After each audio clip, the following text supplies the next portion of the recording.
and welcome to Thfc to Live Dining, your home of Tottenham past, present, and an exciting future. Well, look, we're all a little bit depressed today, aren't we? A little bit frustrated, a little bit down, a little bit angry with the performance with the game yesterday, with Spurs losing the third Premier League game on the bounce. But look, I'm more frustrated than I am angry. I'm more frustrated than I am down because if we took our chances, we wouldn't. I think we would have won that game 3 or 4-0 or 4-2, as it ended up 2-1 with Villa. But it was taking our chances, and a lot of people are saying, well, we should be looking at the usual suspects. Ben Davies shut off for the 2 goals. The defence, was full of fullbacks, and as much as we should criticise the defence and how much we should criticise them leaking them 2 goals, you also have to criticise the front 3 for not scoring. Now, Sonny was offside all day long, but the game turned on the coming off of Bentancur. That's when the game turned. But look, I was speaking to Mia. You know, me and Mia have 2 different views on Højbjerg. I thought he did all right, and with the shot he had, that brought a good save out of Martinez. Villa were there for the taking, we just could not take our chances, and it's very, very disappointing. Now, where does that leave us? It leaves us now. Bentancur's injured, but don't know how long for. I know it's an ankle injury, but how long is he out for? Will he be fit for the game on Sunday against Man City at the Etihad? We don't know. But we have to say, we can't go into that game, despondent. We have to dust ourselves down. We're going in there. Look, nobody's expecting us to win. And these are the games where Tottenham will probably win, but nobody expects us to win. Everyone sort of expected us to win yesterday. Villa, very good at home, not very good away from home. But again, the players that have come in to replace the spine of the team are not performing. But saying that, it was a good performance yesterday in patches. It really was. And we took the lead, and we deservedly took the lead. But again, it's just taking our chances. And that was the frustrating part for me. We just didn't take our chances. And in the Premier League, if you don't take your chances, the Premier League will punish you. That is why it's the toughest league in the world. That is why there's only the top teams in the Premier League, and they will punish you if you don't take your chances. We have got an injuries list as long as I am. But look, we're 5th. We're 4 points off the top. We beat Man City on Sunday, and we're right back in it again. So look, let's not get too down. But listen, these are my player ratings. I'm going to go for Vicario. I'm going to give him a 7. I don't think he had any chance with the 2 goals, but when he was asked to come on, and it depended on he was there, he done that one save. He came out and headed the ball out of nowhere. And always when he got the ball, he was ready to start an attack straight away. So look, I'll give him a 7. Now I'm going to give the back 4 the same score for all of them. I'm going to give them a 7. Look, the back 4 is a back 4 of fullbacks, not a centre back between them.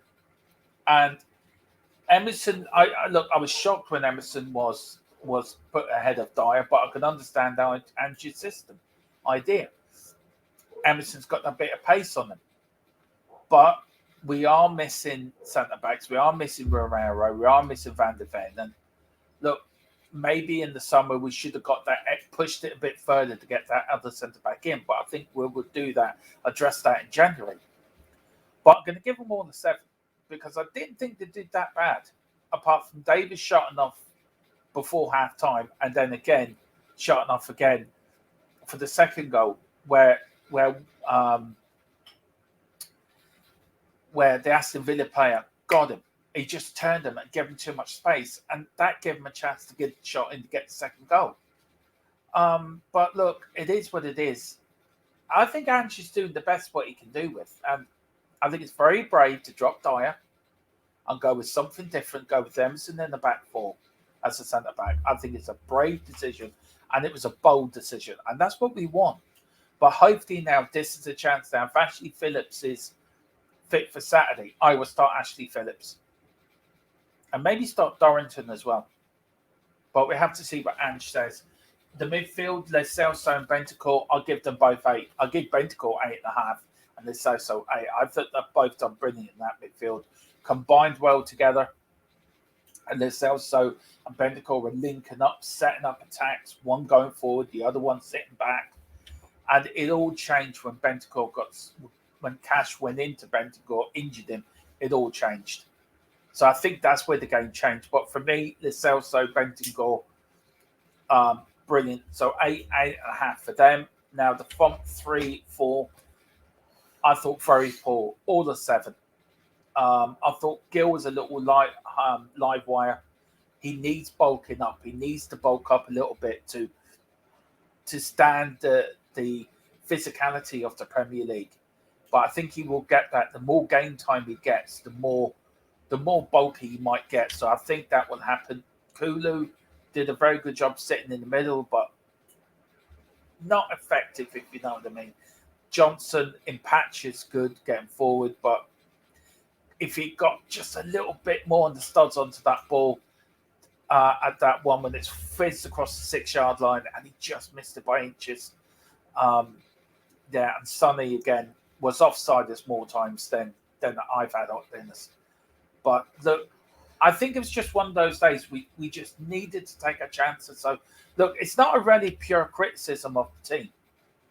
It's more of a do you know what? Took our chances, we might have won that game.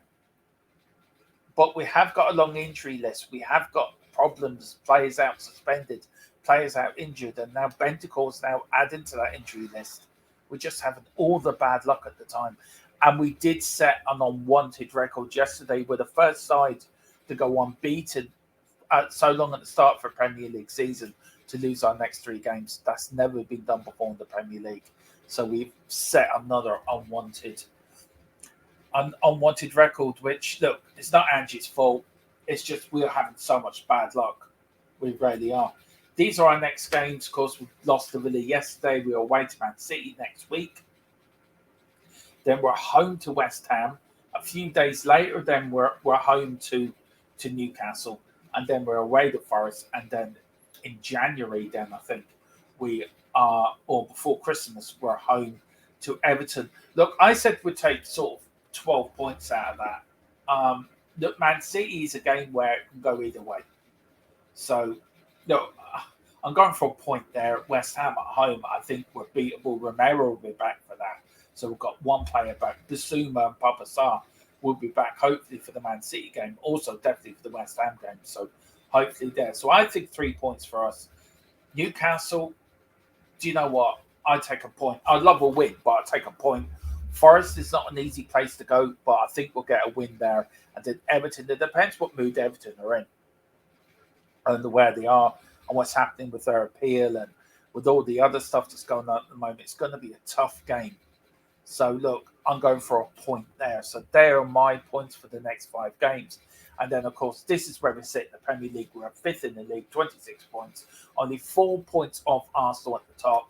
We're only 3 points off Man City in second. Goal difference, we're really poor.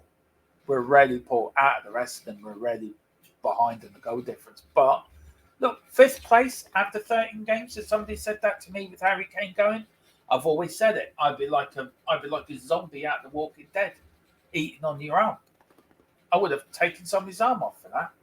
So, you know, it's not as bad as everyone's making it out to be. And you're seeing now all these people come on Twitter, and I'm seeing it on Twitter myself. And Ange hasn't got a clue. How many more times do we have to blame managers when we can blame the players? The manager sets the players up to do a job, especially against Wolves. Sets them up in a particular way to play that type of his philosophy. He ain't going to change. And he's right not to change, because he's right. If he starts changing, then the players are going to say to themselves, well, hang on a minute. He's told us to play this brand of football, but he's now changing his philosophy. So, you know, why do we bother? He's sticking to his guns. He's playing the same philosophy. It's who we are, mate, as he says. And these players have to take responsibility. They cannot shut off before half-time.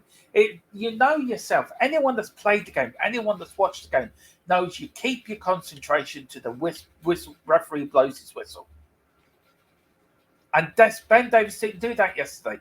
Both times he shut off for both goals. But as I've always said, look, it's more frustration than anger, because if we took our chances, they would have hurt them goals, but they wouldn't have hurt us as badly as it did hurt us. But Bentancur going off as well, and the referee myself yesterday was atrocious. I think Cash should have been sent off for that. There was a penalty Kulu should have had. I know there was problems with VAR, but come on. We're getting all the bad luck at the moment. But look, on we go to Man City on Sunday. You can watch all the build-up here, all the watch-along here, everything here on Thfc till I die. So please just hit the like button, hit the subscription button, and pick up your memberships as well. Whatever you do, enjoy the rest of your Monday. I am back. I think I'm back tomorrow at 4. If not, I'll be back definitely at 4 on Wednesday with Newsbeat. Then we've got all the shows back again from Wednesday onwards. So come on, you Spurs, in Big Ange, we trust.